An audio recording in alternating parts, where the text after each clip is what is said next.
Трамптың мықтылығын тағы бір мойындайсың, анау Рональдты Ақ үйге шақырып, оның анау жаңа қалыңдығы ма, келіншегі ма екеуін ертіп Ақ үйді таныстырып жүр. Анау дастарханда сөз алдында, Рональд, сен келгенді қарсы аламын. Менің ана кенжем, анау, сол сенің ең керемет жанкүйеріңнің бірі еді. Сені шақырдым. Енді менің кенжемнің маған деген құрметі арта түсетін болар деп сөз бастады. Ана кенже ұлға да әбден кәртейгенде Мелания сұлудан таптырған кенжесі қанша айтқанмен енді кенжесін жақсы көретін салт қазақтаған емес, ағылшында да болса керек, кенжесінің де тасын төрттен қойып қойды. Ал анау Рональд ол да енді мәз болып қалды. Енді жер бетінде Америка сияқты елдің президенті оның атын атап, ана жердегі анау бәленбай миллиардердің бәрінен оны жоғары көтеріп қойды. Ол миллиардер ма емес па, миллионер ме білмеймін, бірақ оның әйтеуір бір сағаты бәленбай ақша екендігін білемін. Мен өзім футбол көрмейтін жігітпін. Өзім өлгенше футбол тептім. Саным түйенің санындай кішігірім. Балтырда жуан сол өмір бойы сол 25-26-ға келгенше сол футбол майданда жүрдік енді. Қазірге дейін тебеміз футболды. Тауға тасқа шыққанда сол негізінен сол біз енді сол бозбала күнде футболдың түбін түсірдік. Бірақ ана футболды тепкенді жақсы көрем, бірақ көргенді жек көрем. Ол футболды көруді мен бір түрлі уақыт ысырап қылу, ана жақта ақтер көктер болып тебісіп жатса, мына жақта отырып кайф алғанды мен түсінбеймін. Енді мысалы жігіттерге сұрайыншы енді. Ана жақта бір сұлу қызды бір әдемі жігіт сүйіп, жаңағы жүрегін білдіріп, махаббат деп балқып, екеуі де балқып жатса, мына жақта отырып сен балқисың ба? Сүйген анау, сүйілген анау, сүйісіп жатқан екеу. Мен ана футболды да көріп, кайф болып, жынды болып, құтырып, шыңғырып, сол үшін жаңағы шашын жұлып, сол үшін төбелесетіндерді көрмеймін. Тепсең өзің теп. Мысалы мен өзім тебем, өлтіріп тебем. Мен тіпті шабуылшы болып тебем. Кәдімгі шабуылшы болып тебем.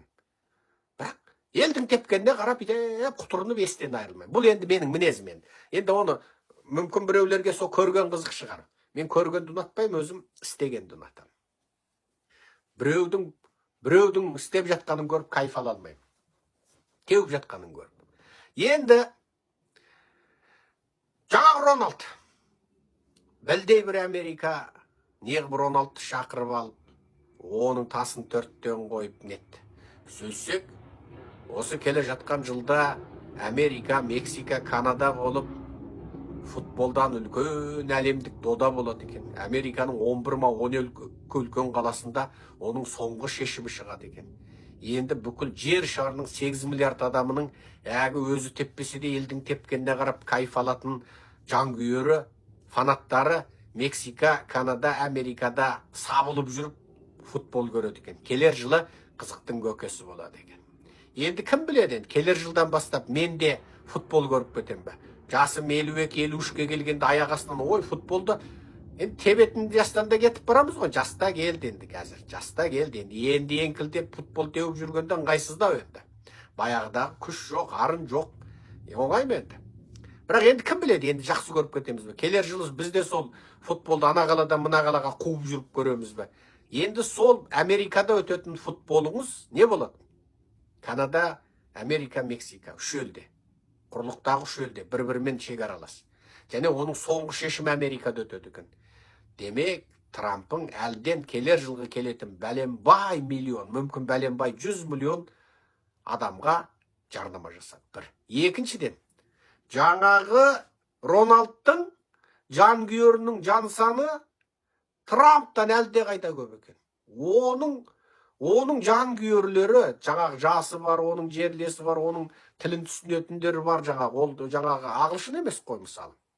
Енді оның жаңағы сол бір мәдени ортадан шыққаны бар, жалпы мәдениетке ортаға қарамай тек оның футболын жақсы көретін бар. Әлгі бәленбай 100 миллион оның жанкүйерін Трамп өзіне бір сөзіменен, 1-2 минуттық Рональдты мақтаған сөзімен бірақ өзіне бұрып алды.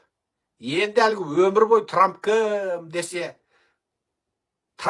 десе білмеймін дейтін, футболдан басқаға бас ауыртпайтын жанкүйерге дейін, ана өздері ең жақсы көретін Рональдты Ақ үйге шақырып қонақ қылып, оны жаңағы сыйлаған Трампты көретін болды.